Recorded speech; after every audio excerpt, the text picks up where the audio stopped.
Hey, good evening, guys, or good morning. It is Wednesday, 12:30, 3:24 in the morning, our time. You can even see it here. uh, anyways, um, Mike, we went through your Stryker 955, so I figured I'd give you the rundown while we still get it apart. Uh, Show you what we've been doing. All right, so this was your Stryker 955 derail radio. All right, so I checked everything out. Um, your VFO windup is working just fine. That was one of the things. The knob over here on the left side, right here, is actually for your variable RMS, is what this one's for. The other one on the other side, because I know you were having a hard time explaining as far as what did what and things like that when you dropped it off. This one is designed for your mic gain. The reason why I say that is this one is wired into the circuit board and through, get it down here, there we go.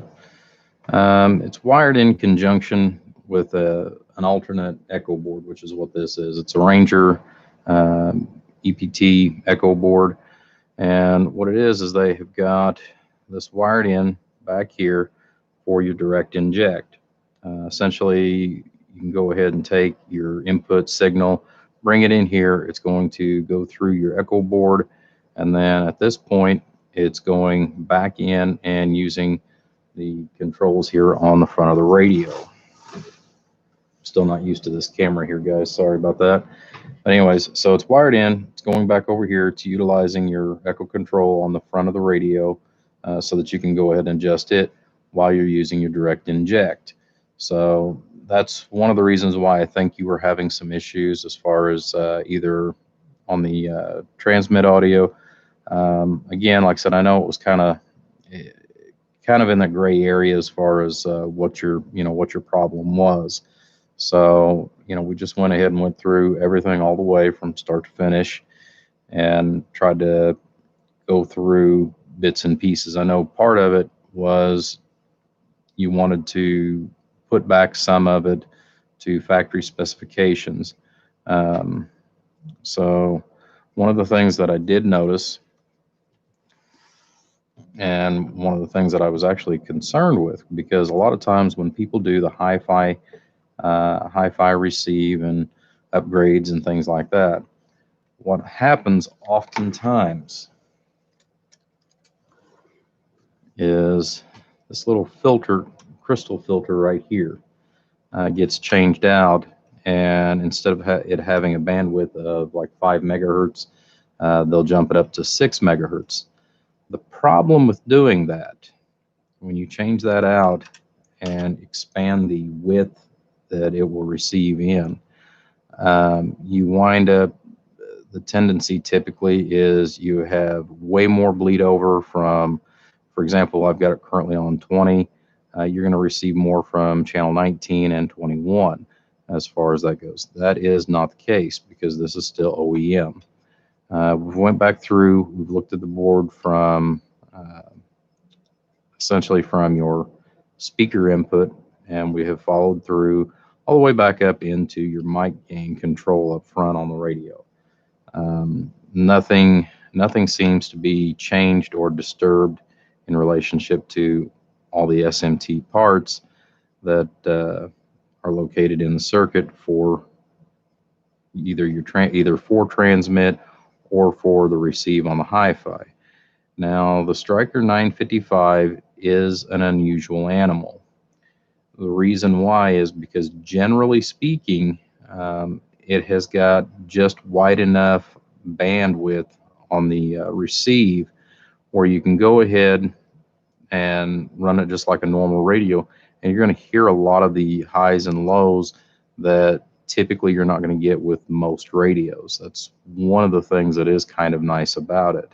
although you can go back and make some slight alterations to it in order to go ahead and increase the audio bandwidth, not necessarily the frequency bandwidth, but the audio bandwidth of what it's capable of bringing in.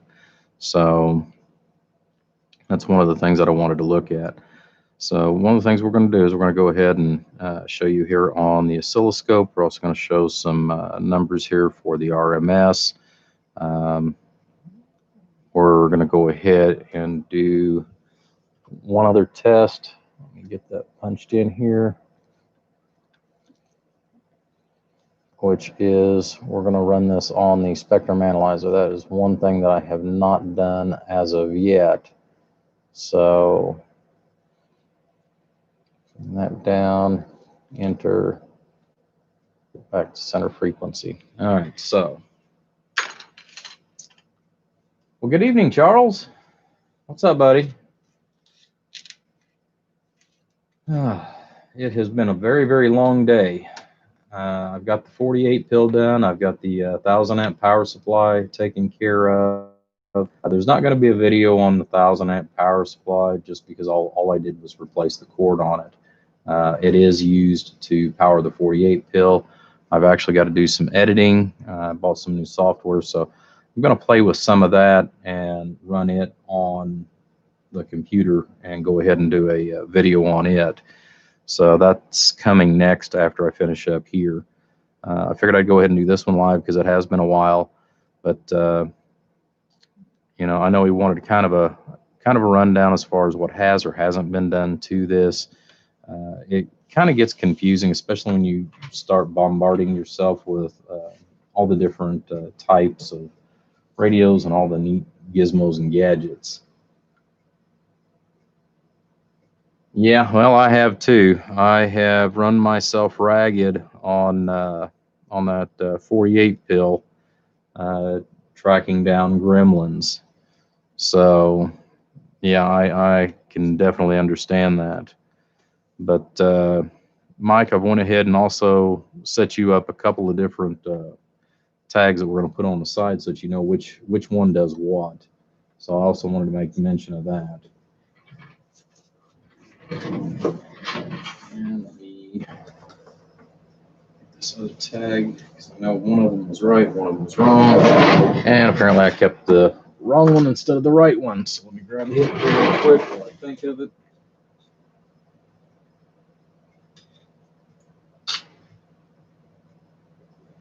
There we go. All right, so let's go ahead and go around the band. We're going to start with the transmit portion of the radio.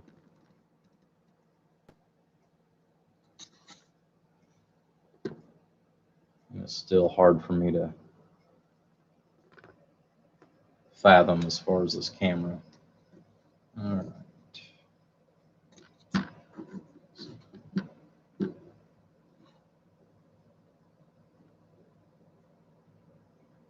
There we go. All right, so those are the only three that we're actually needing for today. All right, so we're hooked up to our 5,000 watt bird dummy load. You know, you're not going to see any reflect because we're not running a linear. But we've got 100 watt in 1x position for the PEP, 50 watt in RMS. Again, like I said, going back to our 5,000 watt bird dummy load. I do have the Handtech that I've got hooked up. Now, this is not the $3,000 piece of Tektronix oscilloscope that I normally use. You're going to see the audio range on this, and it is going to look very grainy, and that has to do with the refresh rate. So you have to kind of literally read in between the lines when you're using one of these. What I like about this that the Tektronix doesn't have is it has one extra feature that is super, super nice, which is down here. It actually will give you a physical readout of the transmit frequency that's running through the system. So that's part of the reason why I'm using this one today. Plus, I haven't used it in forever as far as on any kind of videos. So what I'm going to do is I'm going to start actually with a hand mic, and then we're going to go over to your desk mic that is been provided with this. So, you know, the hand mic where it's going to be a lot more sensitive. I don't think the other microphone is powered, but anyways, so here we go. We'll show you what your numbers are so that you know what's what to start with. Let's turn that down real quick for the talkback. All right, so your PEP, hello audio. So you're getting about 80 watts on the PEP. Audio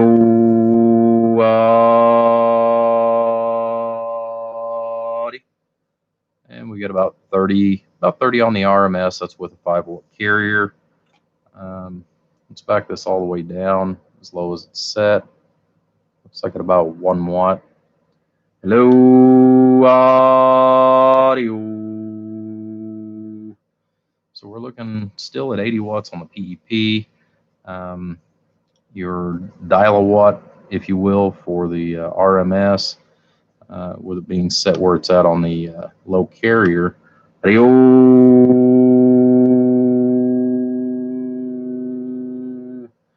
Top end is going to be about 22, 23 maybe, all the way down. Audio.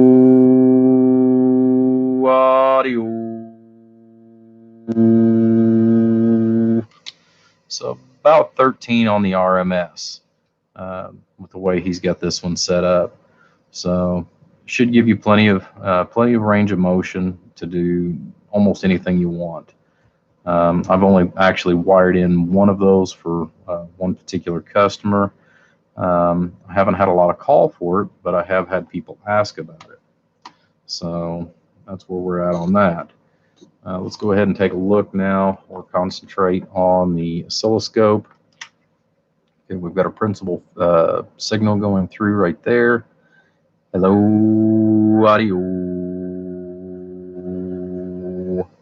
So we've got some decent, apertures.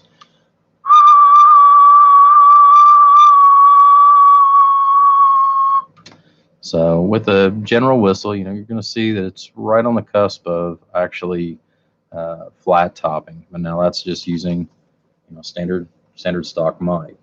I don't think it was originally intended to use with that, just because of some of the stuff that's been done. All right, so let's go ahead. I'm going to back this out for a minute. Bring your microphone here into the picture, hopefully. It's been a long day, guys. Still haven't been able to do any of the stuff that I want to do. All right, so from what I'm gathering, since there's no battery, just a nice big heavy stand with a PTT switch. So you will have to actually get up to this one fairly close in order to get full swing. We do have your mic gain, I believe. Yep, mic gain is wide open. All right, so approximately 12 inches away from your microphone right here. Hello, hello, hello, audio. So you're not going to see much swing right there. If we go ahead and add a little more carrier, we're going to bring it up here to 10 watts dead key. Audio, hello, hello, hello, audio. Audio. So, like I said, not a lot of modulation out of the microphone. You're actually going to have to get up into the microphone within about 4 to 5 inches of it if you're going to want to see any kind of real forward swing on this radio. Hello, hello, hello. So, nothing seems to be wrong with it. It's doing its job. You go over here to the talkback, or monitor, as some call it. Check 1 2, check check, test 1 2, check check. Hello, radio check. Sounds nice and clean. Going through that. Okay. Now let's see.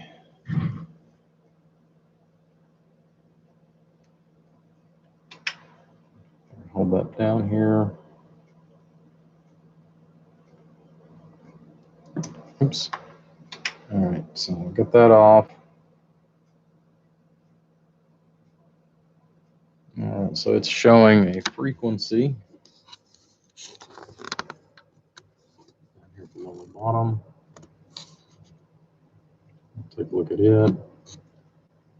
All right, so we're at 27,2050, 2051. It's going to go back and forth just a little bit, depending on how hot or how warm the radio is. So very, very accurate overall. I know for a fact that the Gold Star that I have used for many, many years is going to show a little bit higher up, and it's normally off about 2 points.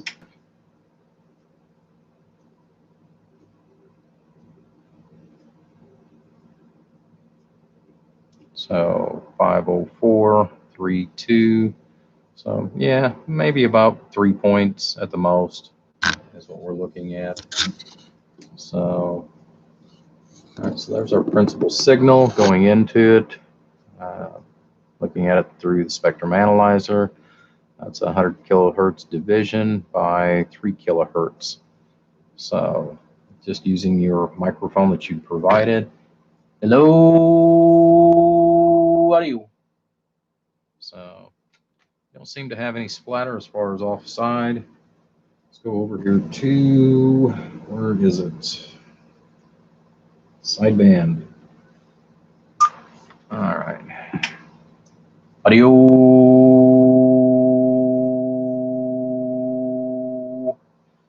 So good there. Let's go over here to the lower. Audio.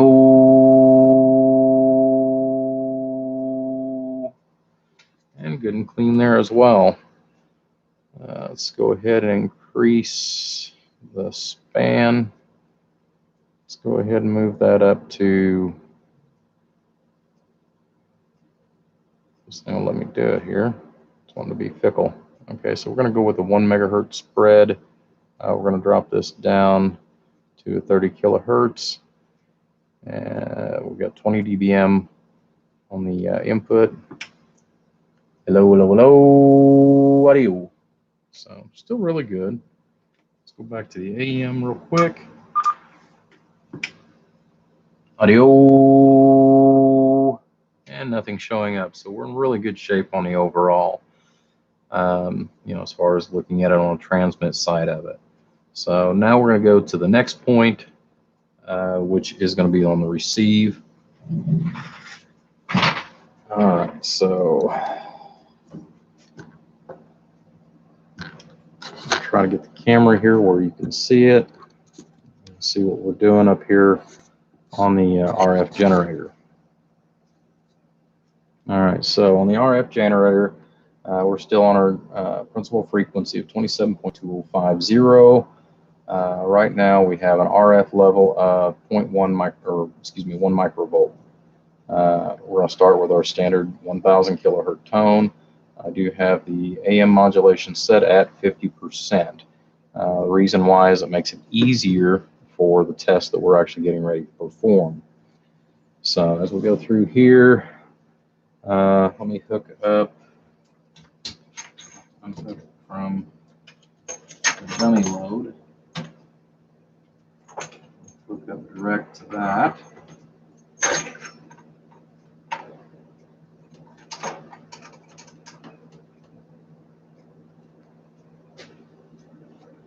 Okay. So modulation on, RF on.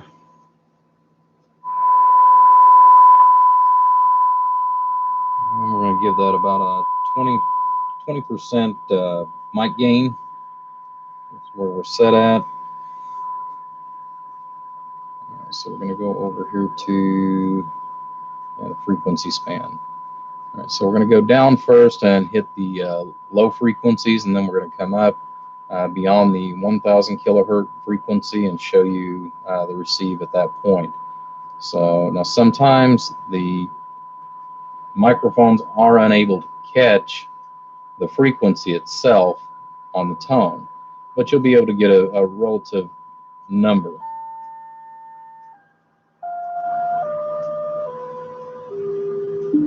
Okay, right there, we are at 300 kilohertz, 200, 100. At that point, we're going to have to start bringing that up just a little bit more. So we're going to take it up to about 35% on the volume control. Yeah, I know I got to move the carrot over. All right, so there's at 100, 90, 80, 70,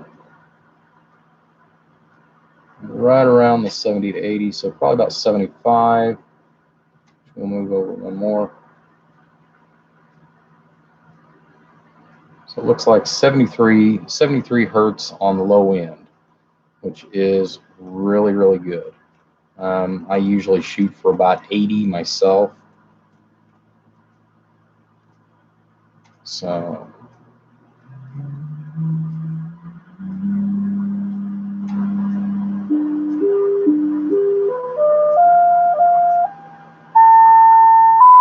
we're back up to 1,000. Move this over. 2,000, 3,000, 4,000.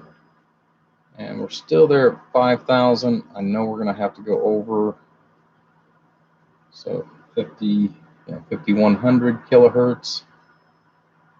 And at 52, you drop off. So very, very good bandwidth as far as on what you're going to be able to hear. As I come back down into what the average people are going to be able to hear. Okay. I'm going to go ahead and leave that there. I'm going to turn this back just a little bit on the receive gain.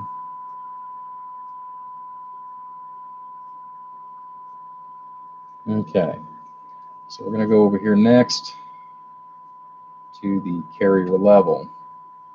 Okay, so we're right there at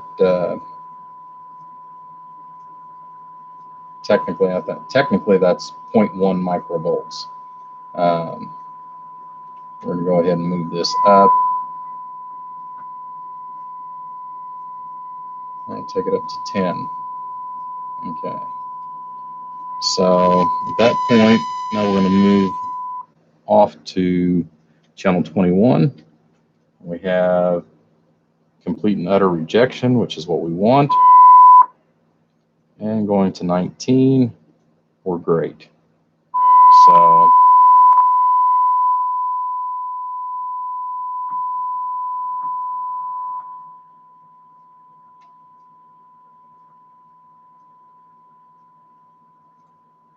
and on the low end,